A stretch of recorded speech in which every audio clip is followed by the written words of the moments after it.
Bom dia, eu venho tratar de um assunto que é do meu enorme interesse e acredito que é do interesse de todos nós. Eu, há 2 dias atrás, tive o privilégio de conhecer pessoalmente o professor Frederico Lourenço, que vem a ser o tradutor da Bíblia para o português, uma tradução feita a partir da Bíblia grega. O professor explica na introdução exatamente o que seja a Bíblia grega. Vale dizer que esta Bíblia está publicada aqui em Portugal pela Quetzal e está publicada no Brasil pela Companhia das Letras. Portanto, é um texto que está aí disponível. O que eu vou contar aqui, de modo algum, substitui a leitura dessa tradução aqui da Bíblia. Eu procurei o professor porque eu tinha intenção de ler os evangelhos aqui, de fazer uma leitura filmada dos evangelhos, mas não uma leitura qualquer, uma leitura sobre a tradução que o professor Frederico Lourenço fez dos evangelhos a partir do texto grego. E também fazer comentários, trazer os comentários que ele faz à tradução dele mesmo.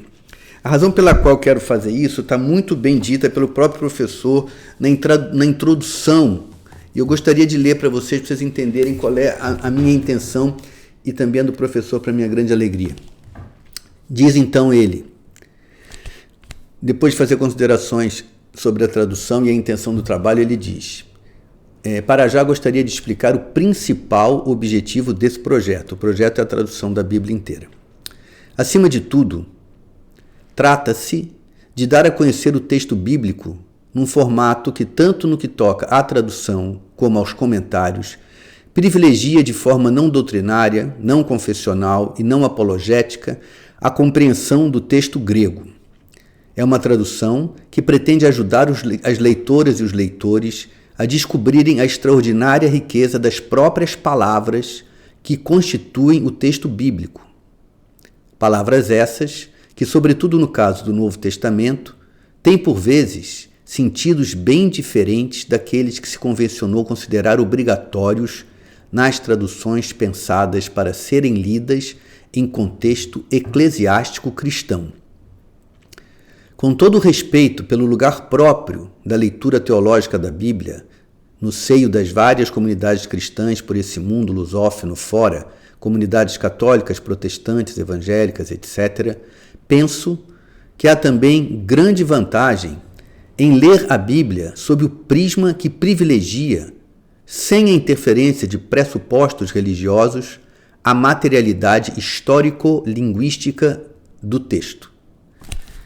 Está muito bem dito aqui pelo professor, e é exatamente esse oferecimento de uma compreensão histórico-linguística do texto que me fascinou e que me fez pela primeira vez conseguir ler todos os evangelhos sem parar, sem achar enfadonho. Eu descobri que eu não gostava de ler os evangelhos em grande parte porque havia um problema de tradução. O texto do professor é extraordinariamente agradável de ler, além de ser um texto, no que me parece, muito mais criterioso naquilo que diz respeito à verdade histórica do momento em que a Bíblia, os evangelhos, e a Bíblia inteira, mas os evangelhos foram escritos. Por que eu estou interessado em fazer isso? Porque de tudo que no fascismo eterno brasileiro e no fascismo eterno mundial, de tudo que mais me ofendeu, de tudo que mais me agrediu, foi a apropriação indevida pelos fascistas do cristianismo. Toda vez que o fascismo emerge, ele se diz cristão. E não há nada menos cristão do que o fascismo. Então, enquanto pessoas autoproclamados pastores, alguns se dizem até apóstolos, não é? Ficam erguendo falsos místicos, né? Templos de Salomão, só para dar um exemplo, e outros que tais, e vociferando em cima da palavra uma compreensão absolutamente sem critério algum, que não é uma compreensão, na verdade transformam o texto bíblico numa espécie de autoajuda. Como eles estão mentindo e o que eles querem apenas enriquecer através da colheita de dízimos para depois fazerem suas vidas Como eu chamo, são empresas igreja. Não é bem uma igreja, é uma empresa que vende entretenimento religioso, que vende consolo religioso. Não pratica de fato uma religião. Me sinto muito preparado para essa tarefa porque eu não tenho religião. Então, leio o texto com critérios que não são da fé, mas da verdade histórico-linguística, como o professor muito bem se propôs a fazer ele também, do texto. E por que isso é importante para mim em relação à fé? Eu nada tenho com a fé das pessoas, muito pelo contrário, tenho imenso respeito pela fé de todo mundo, inclusive pela fé de quem tem fé em outras estruturas religiosas que eu considero igualmente poderosas, igualmente bonitas como a fé cristã. Mas a fé cristã é uma fé que se organiza a partir do texto. Ela tem um texto que, digamos assim, explicita a religiosidade que será objeto daquela fé. Portanto, para ter fé, é preciso antes compreender o texto.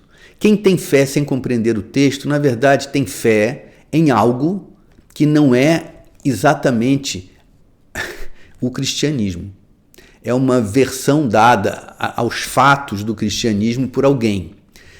A fé não pode ser anterior à compreensão do texto, porque o texto é que dará oportunidade para que surja a fé.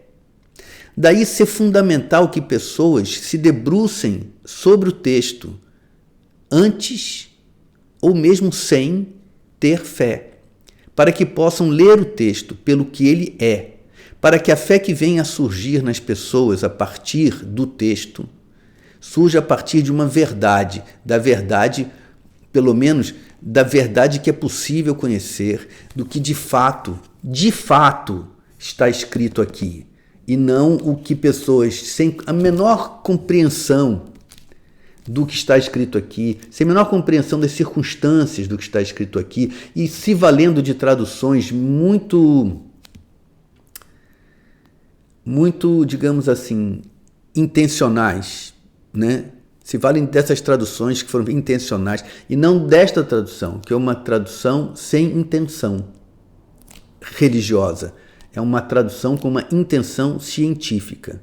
Quem conhecer cientificamente o texto, se vier a ter fé, terá uma fé mais verdadeira, porque ela terá sido baseada, ou inspirada, ou despertada pela mais possível verdadeira compreensão do texto, conforme ele foi realmente escrito. Então, vou me dedicar a esse trabalho em algum momento, estamos organizando como fazer isso, pelo bem da fé e para tentar resgatar a maravilhosa pessoa de Jesus Cristo da mão dos bandidos, dos desonestos, dos ladrões que se apossaram da vida, da história dele para ganhar dinheiro. Essa é a nossa intenção.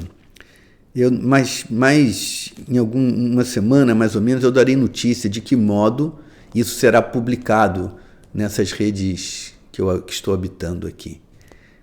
Muito obrigado, fico muito feliz de trazer essa boa notícia para todos nós e agradeço desde já ao professor Frederico Lourenço por confiar na minha capacidade de ler o texto dele.